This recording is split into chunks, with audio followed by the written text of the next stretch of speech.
Good morning mga Chiki Loves at Besh ko at sa mga Besh kong expired. Isa sa mga trending ngayon sa social media ay ang bardagulan ni Yuki Ito at ni Juliana Fariskova. May nagsasabing luto daw ang laban, pero sa tingin ko naman tama lang ang naging result ng kanilang paglalaban. Ayan, lumaban nga pala sila ng Miss Gay sa may ng Queen of Pansol. So watch natin ang kanilang mga final answers.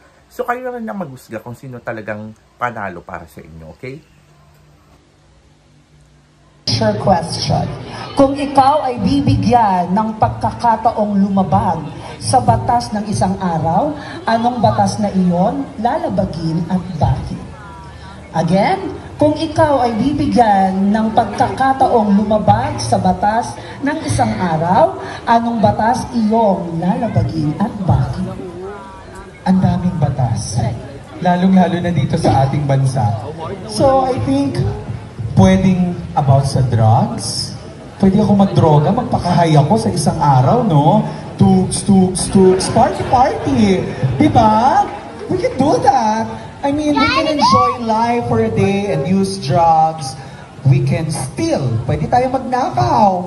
Siyempre, diba? Illegal yun. Bawal yun sa batas natin. I can do that. Pwede rin tayong kumitil ng buhay. Diba? Pwede tayong pumatay. But I think for me, ang pinakamahalagang batas na pinagbabawal na gusto kong gawin ay ang makiapid sa hindi ko asawa. Diba? Makiapid, maging kape for a day. Why not? Diyos ko Lord, ang iksi lang ng buhay para hindi natin enjoy it. And let's not forget something. Love has no boundaries. At hindi ibig sabihin, nakabit ako, hindi na kami totoong nagmamahalan. I'll give you an example. In the Muslim country, or yung mga kapatid po nating Muslim, this is just an example, okay? May mga bata, ipinakakasal po nila ng maaga. Wala naman silang choice. Pinili ba nila yon? Yun ba ang gusto nilang mahalin at makasama habang buhay? No. But they don't have a choice. For example, nagpakasal si kuya kay ate. Okay, and then na-realize niya after a few years na hindi pala tunay yung nararamdaman niya. Lolokohin ba niya si ate? Maghiwalay na lang. Huwag niyong pahirapan ng isa't isa. So I think kung meron ipinagbabawal pa na batas dito sa ating bansa na aking lalabagin, yun ay makiapid sa hindi ko asawa. Dahil sa huli, ako ay nagmahal lang. Salamat po. Thank you so much, Miss Yuki!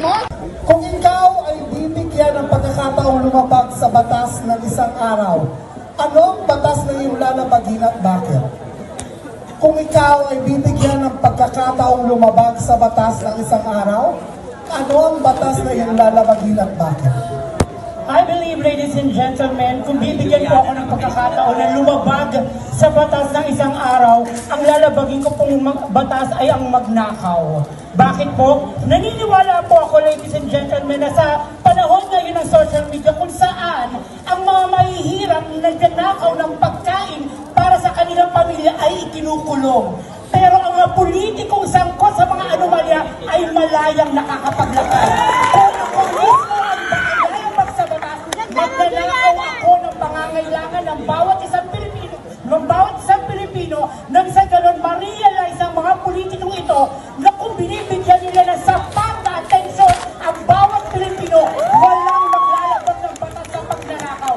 Dahil naniniwala po ako, bawat isa sa atin ay dapat may karapatan na mabuhay, ang bata may karapatang mag-aral, at lahat tayo may karapatang maging malaya sa kung ano man ang pipiliin natin. Ngunit, sa nangyayari ngayon, kuntiwang ating pangarap ay ninanakaw. Kaya kung ako po ay lalabag ng batas ng isang araw, pipiliin kong magnakaw, hindi po para sa akin, kundi para sa sambayan ng Pilipino na umaasa na makakaahon sa buhay. Maraming salamat po. Thank you so